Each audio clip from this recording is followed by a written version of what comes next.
So remote simulation is one of the several hidden nuggets in the SimCenter 3D product kit.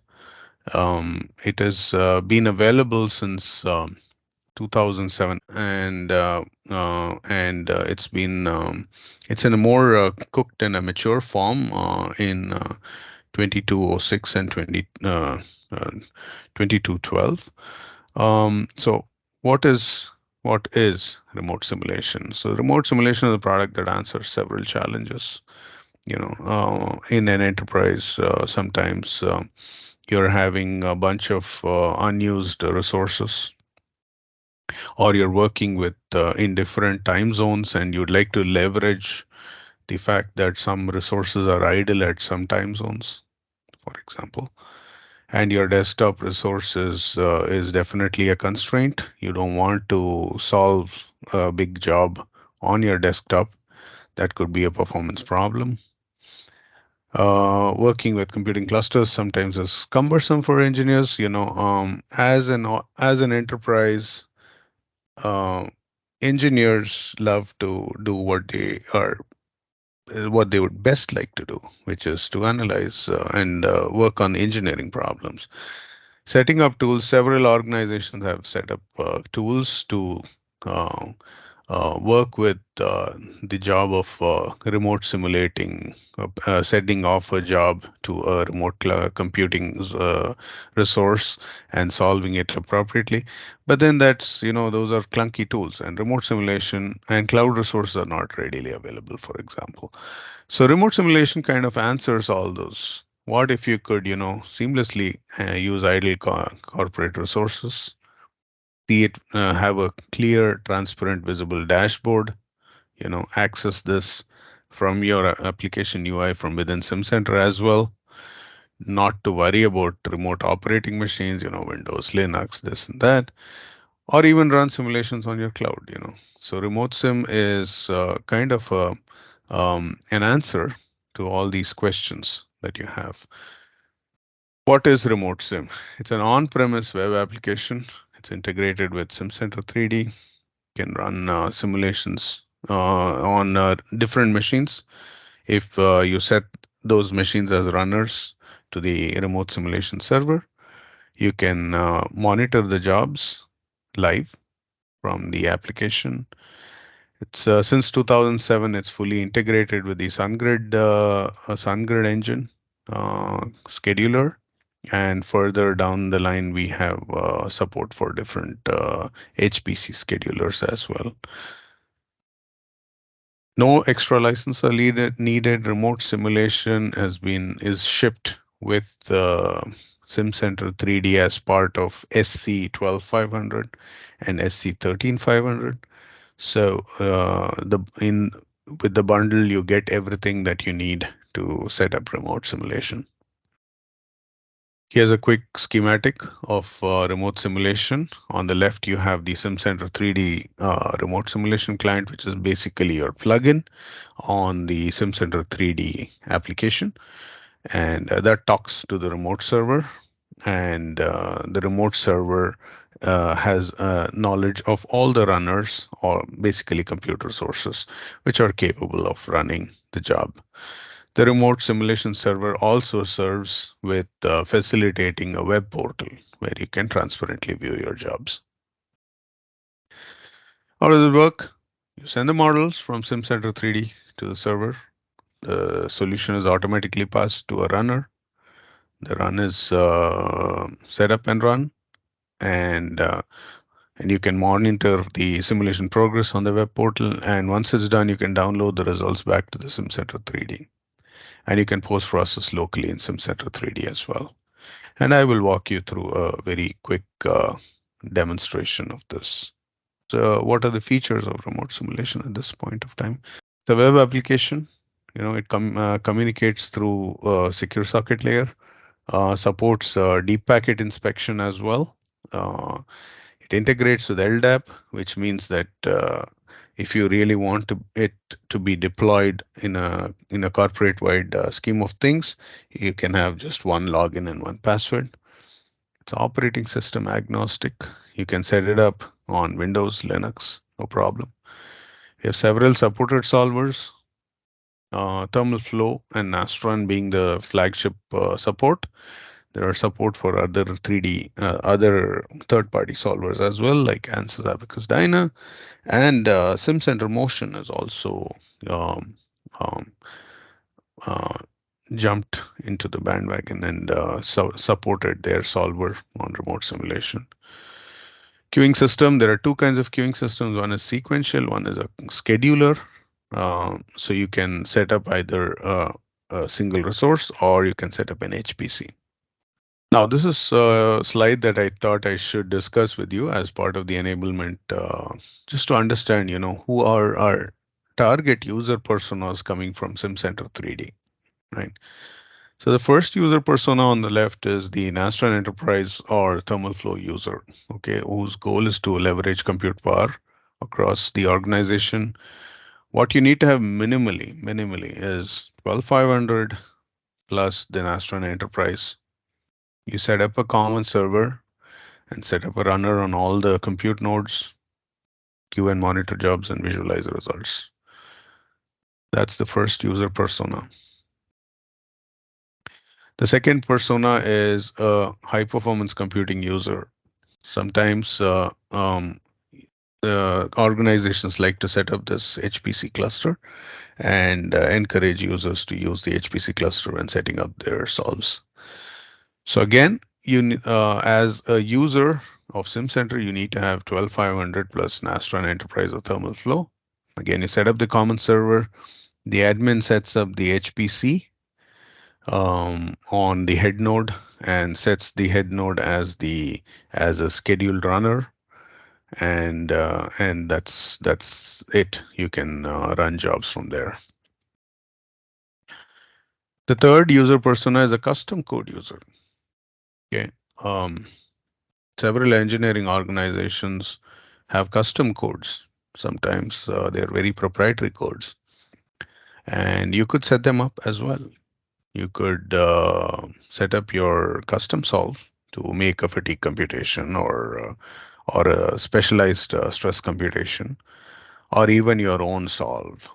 Um, all you need is SC12500, and you set up a common server, configure runners, and somehow configure your custom solve if coming through SimCenter 3D, or simply use the portal directly to upload your custom solves. The next user persona is small and medium business. Sometimes small and medium businesses have a need to set up a transparency to ensure visibility of work among everybody else. So what you might require is SC13500, which comes to the desktop Nastran, for example. You set up a common server, you set up a runner on your own machine, you can queue your jobs and let it spin when you are not necessarily using your own computing resource. Maybe downtime, maybe at lunch, maybe when you're out of work, or maybe when you're out of office, or onto another resource which is on a different time zone.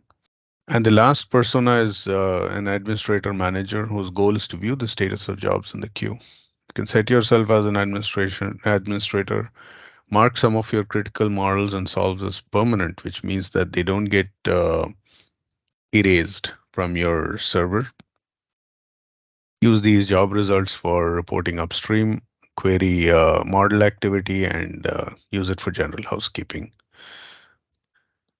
So I recently took over as the product owner for this product, so I can talk a little bit about some of the enhancements that we've made. So in 2212, we released a generic HPC cluster configuration, which is customizable for any of the configurations out there.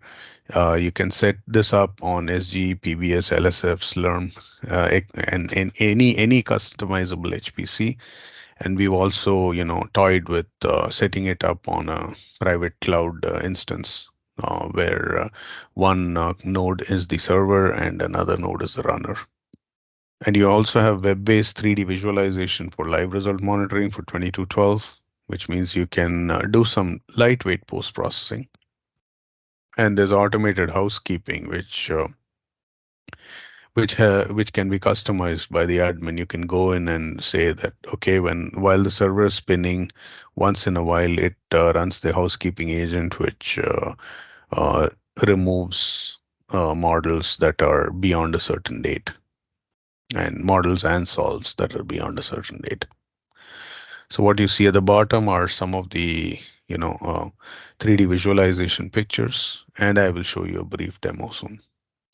So 2306, we made a few more release enhancements. We have some more configuration variables to clean up the runner data after the job completion.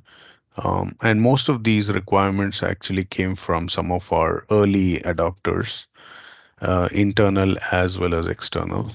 Uh, um, to clean up runner data, uh, we found a few pain points in installing the remote server. So we have a command line that helps you set up the server much faster than you would have set up earlier. And the web-based 3D visualization is available right off the bat. There are enhancements to it, including cutting plane enhancements, live result update, deformation. We also brought in the Adena and Astron interface to remote sim enablement, which implies that a user of the Adena and Astron interface can also run Adena remotely.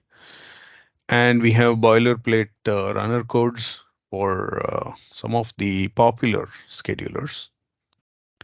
So when you set up a scheduler of a certain type, all you need to do is swap out the existing HPC scheduling code with some of the boilerplate codes. Let me quickly walk you through a small short video here that shows you live result deformation. So once you have the model set up in the visualizer and once it's spinning through, as results come in the model, you'll see that the model is beginning to show you live results. So you'll see that in this particular model, the clip is, kind of engaging as you go. And as and when the solver comes out with time steps, you can see these results uh, spinning through. And once the entire solve is done, you would see the last iteration of the result, the final result.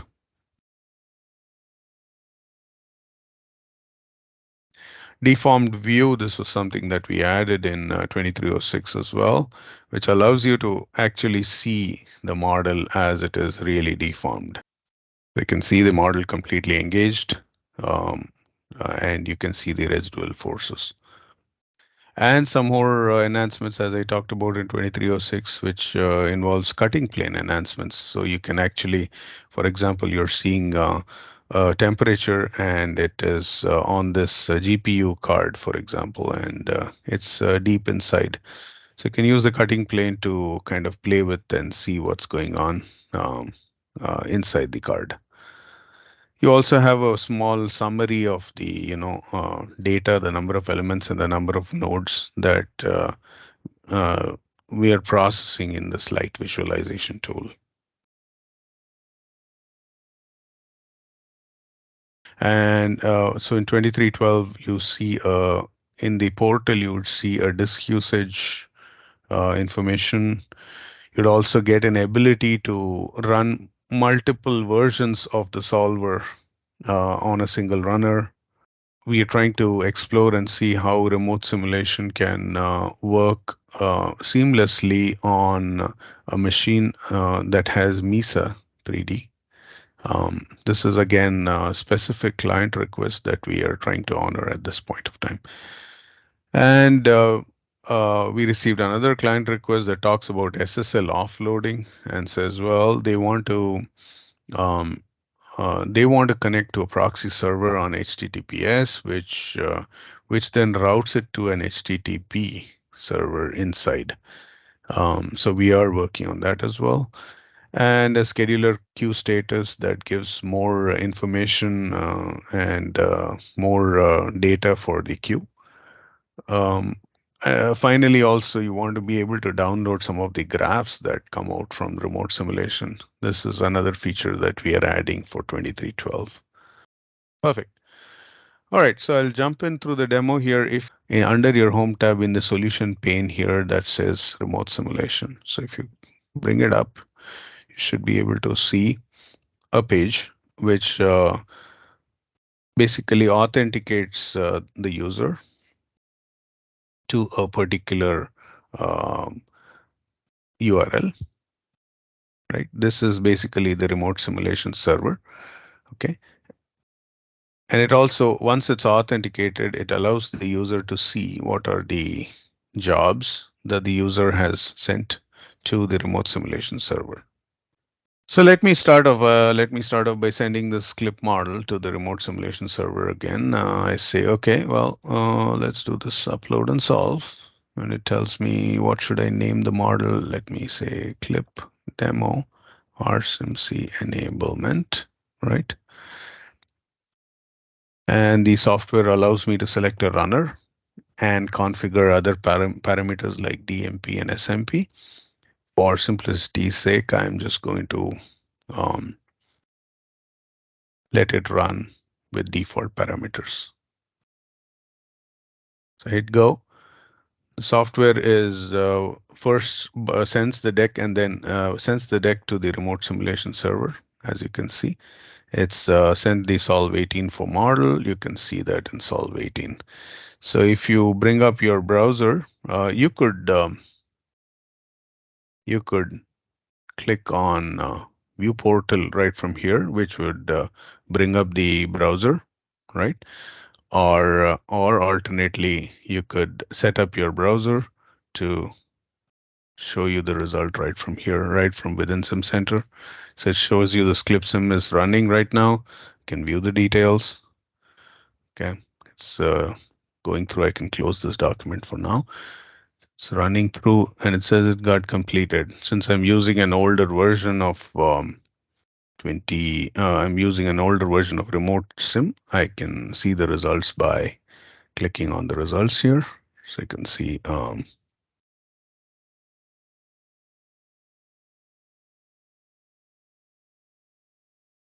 the 2212 version does not support deformation or cutting plane.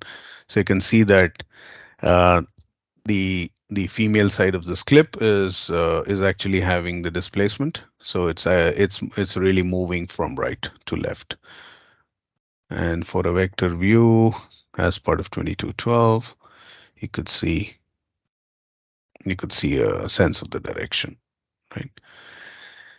All right, with that done, the user then says, okay, I saw the results. I'm happy with these results. I want to do some more advanced post-processing that is there in Simcenter 3D. So I just bring up the portal again and watch out for this results node. Uh, Click on remote sim, this thing, and I say, well, get me the results. So it tries to get it to the results to the directory of this work part, which is clips.sim. And so once I get it, I should see this node light up, right? It says it puts the results in the right place. It tries its best there are a few wonky scenarios where it doesn't, but it tries its best. So then you could leverage the entire post-processing scheme of things, right?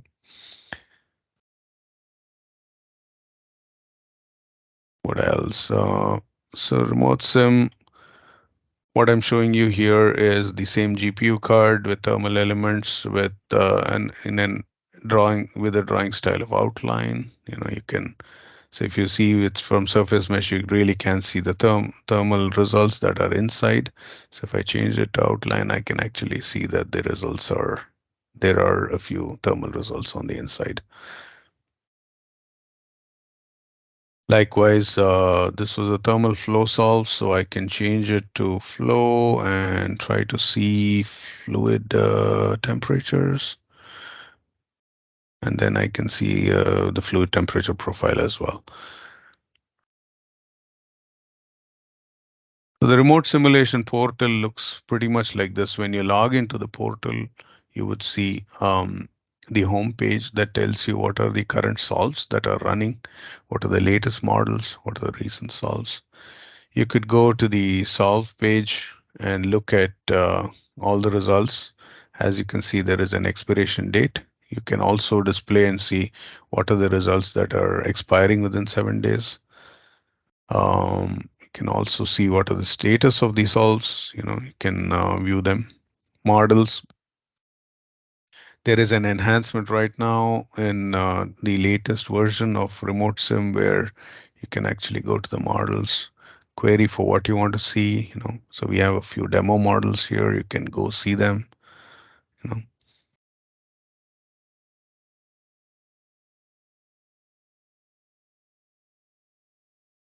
and the last pane deals with runners.